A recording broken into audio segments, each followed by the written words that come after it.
When I first sat down to begin this project, all I really had was a title. I wanted people to understand how much pride really means, how important Stonewall is, and all the lives that changed because of it. The young people that come out for the first time at pride marches and festivals, the safe bubble that this community creates. I knew before I even got to the city, I wanted to use the New York Public Library picture collection as a form of research. So that's what I did. What you're looking at here are the pictures I pulled from the homosexuality folder. Hundreds of pictures from all different times. I sat down for 2 hours and went through every photo, pulling everything that had to do with gay rights and protests. The photos are laid out on this table starting in 1969 and going across in a timeline format to 2023. There are pieces of protest art, there are articles and newspaper clippings, there's pictures from David Armstrong when he first got his start in New York City. There's people coming together. There's stories in these photos. There is a vibrancy. There's a happiness. People became more and more free and more comfortable as the years went on.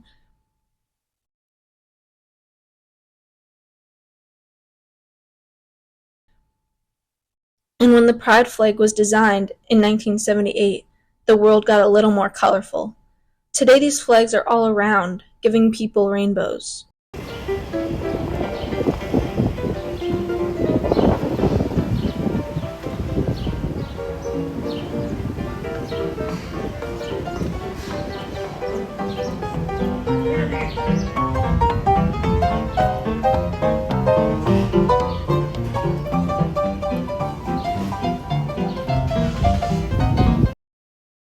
I don't think anybody expected what would have occurred after the riot. None of us.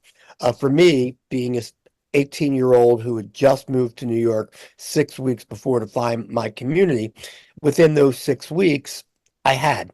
Um, when I found Christopher Street, I found friends immediately. And as an 18-year-old, you do what other 18-year-olds do. Walk up and down the street with and hang out with your friends and talk about, who's going out with who, fashions, politics, whatever.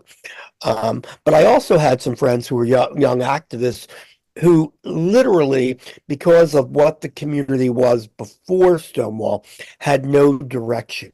None of us had direction or knew what to do. But we all had one thing in common, which was we didn't believe in what society thought of us. And we knew that had to change. That was the one thing we all had in common. Uh, Inside the bar that night, June 28th, I had never seen such violence in my life. Again, 6 weeks in New York, I look like the boy next door, from Philadelphia.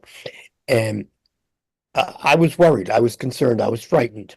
But getting outside the bar, I think all the years of hostility that were pent up in me, and I think others felt similar, decided it was time to fight back. It was the height of the counterculture 1960s, and women were fighting back, blacks were fighting back, Latinos were fighting back, and somewhere in my head it was, why not us? Had no idea what that meant at the time. I was 18. Um, and I just got extremely angry, realizing that if the police could do this to us, the people who were supposed to protect us, anybody could. And the reason for that was that the world didn't know who we were. And so about time we did something about that. And for me, I was very lucky that someone I'd met previously, Marty Robinson, came up to me and gave me a piece of chalk and said, "Right on the walls in street tomorrow night, Stonewall." Um, Probably one of the most important things I've ever done in my life. From the ashes of Stonewall came Gay Liberation Front. Gay Liberation Front was going to change everything. People, they were there that night, but where were they the second night? Where were they the third night? Where were they a week later? Where were they a month later? All through Yeah. that first year where we created change. That's why it was the first magical year. We created self-identity. We created visibility, and it changed the world. How has pride changed? Well, pride is one of the most important things that we have done because it is involved and change the world. How has it changed the world? First Pride had 15,000 people. Second year, it had tens of thousands. Third year, it had hundreds of thousands. If you look around the world today, you will find Pride in practically every part of the world, and there are millions who celebrate it. Yeah. So that alone changed the world. Um, and Pride is still used, depending on what part of the world you were in, for its purpose. For our purpose, that first year, it was visibility. The most impressive thing about Pride, and which shows an incredible change for me, is a lot of the Western countries, meaning France, England, United States, on during June, throughout the world, their embassies fly a rainbow flag. Now, there are countries in the world where if you are gay, you could be arrested.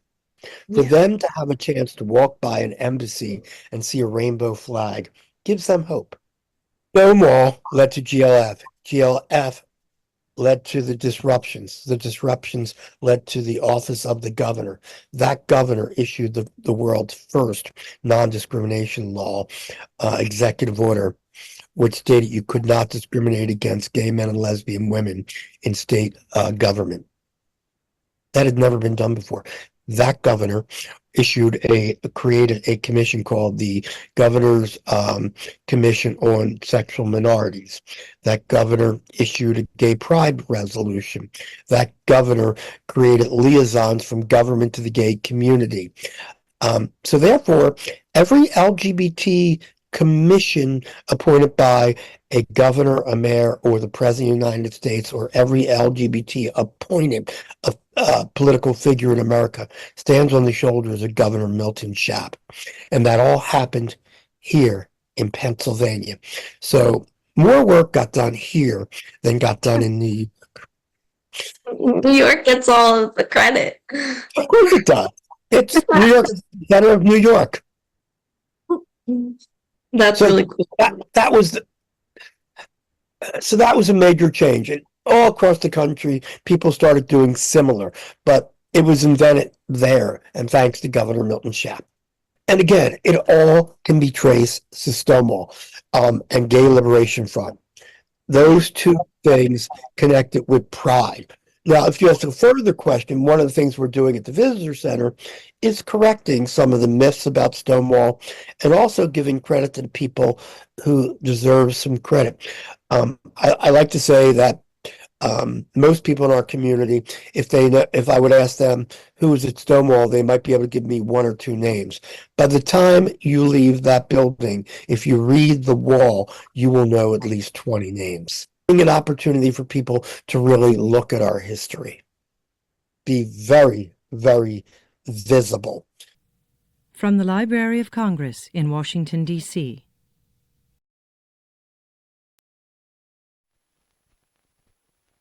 Having to lie, I feel, is the saddest and the ugliest part of being a homosexual.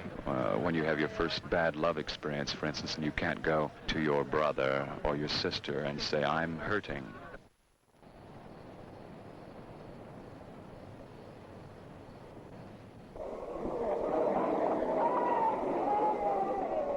At first, I was very guilty. And then I realized that all the things that are taught you not only by society but by psychiatrists are just to fit you in a mold. And I've just rejected the mold, and when I rejected the mold, I was happier. These are mostly independent organizations all across the country.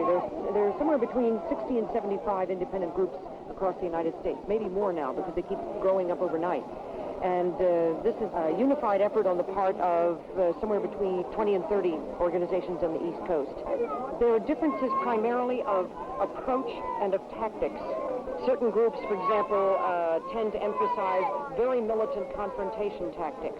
Other groups will emphasize a more educational approach, going out into areas where there are what you might call people who, middle America people who don't know very much about homosexuality.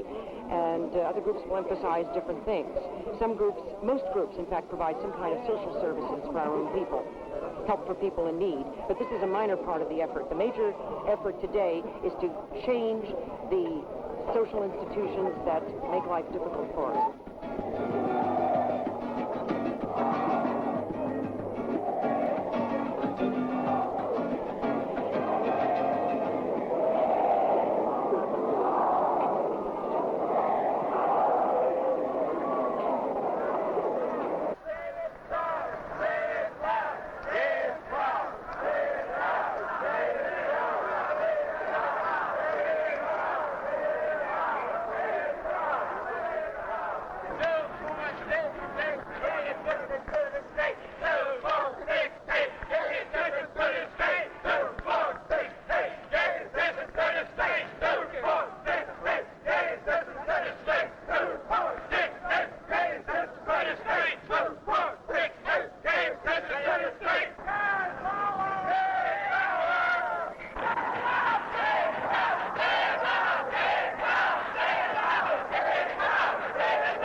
The coolest part about connecting with Mark was learning this whole new perspective on pride that I never would have thought of.